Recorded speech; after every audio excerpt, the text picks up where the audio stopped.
The London Top Show is sponsored by Khata Book. Business हुआ easy.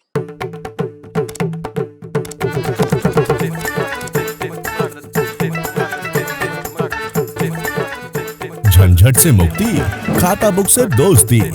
खाता book, business हुआ easy.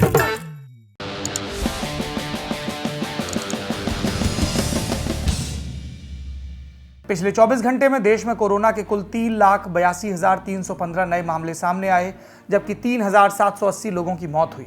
इस दौरान 3,38,439 मरीज ठीक हुए। वैसे तो आप सब प्रज्ञावान दर्शक हैं, आपने गौर किया होगा, फिर भी दोहरा देता हूं, ये सरकारी आंकड़े हैं, क्योंकि लोगों के जो आंकड़े हैं वो ये कह रहे हैं कि कई जगहों पर RT-PCR टेस्ट नहीं हो रहा है और कई जगह सैंपल देने के बाद कई दिन के बाद रिजल्ट बताया जा रहा है। आंकड़ों को लेकर हमारा सरकारी सिस्टम कितना लापरवाह है, हम लगातार पब्लिक हेल्थ और दूसरे विशेषज्ञों से जुड़ी बातचीत में इस मुद्दे को उठा रहे हैं। अभी सरकारी आंकड़ों की बात को आगे बढ़ाते हैं। अगर राज्यों के हिसाब से आंकड़े लें तो नए मामलों के मामले में महाराष्ट्र अभी भी सबसे ऊपर है 51,880 के साथ। दूसरे नंबर पर कर्नाटक, तीसरे पर यूपी, चौथे पर तमिलनाडु और पांचवें पर आंध्र प्रदेश। इन राज्यों में क्या आंकड़े हैं आपको स्क्रीन पर दिख रहे होंगे। दूसरी सुर्खी RBI reserve bank of India से। आज रिजर्व बैंक के गवर्नर शक्तिकांत दास ने कोविड-19 से संबंधित स्वास्थ्य सुविधाओं के लिए 50,000 करोड़ रुपए की विशेष लिक्विडिटी की घोषणा की। अब ये क्या है मामला? बैंक इसके जरिए वैक्सीन बनाने वालों को, ट्रांसपोर्टर्स को और निर्यातकों को आसान किश्तों पर लोन उपलब्ध करा सकेंगे।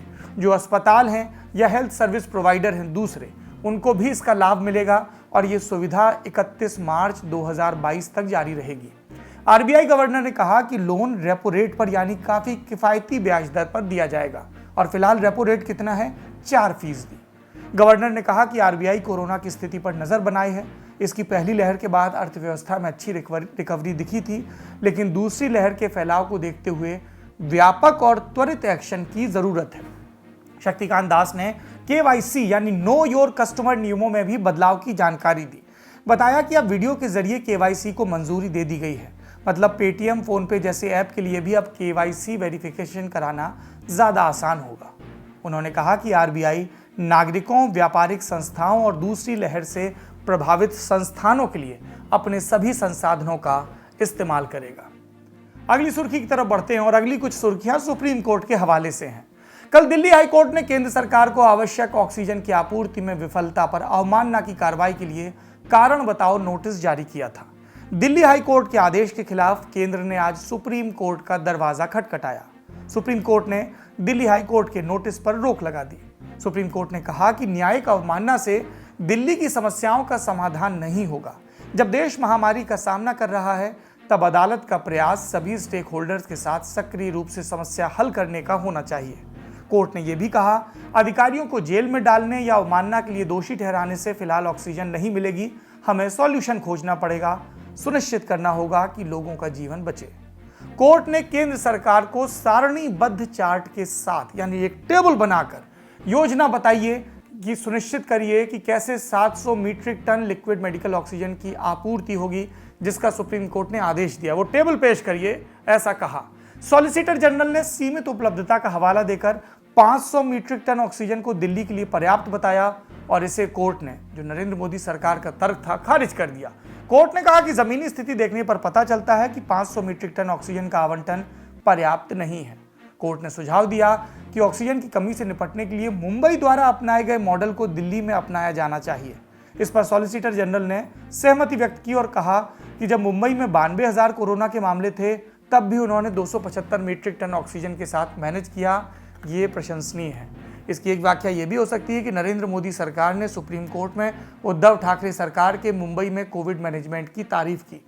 यहां पर आप चाहें तो मैं नत्थी कर सकता हूं सोशल मीडिया की वो सारी SOS पोस्ट जो अभी भी दिल्ली NCR से आ रही हैं और जिसमें ये खबरें हैं कि अमुक अस्पताल में ऑक्सीजन की सिर्फ इतनी सप्लाई बची है।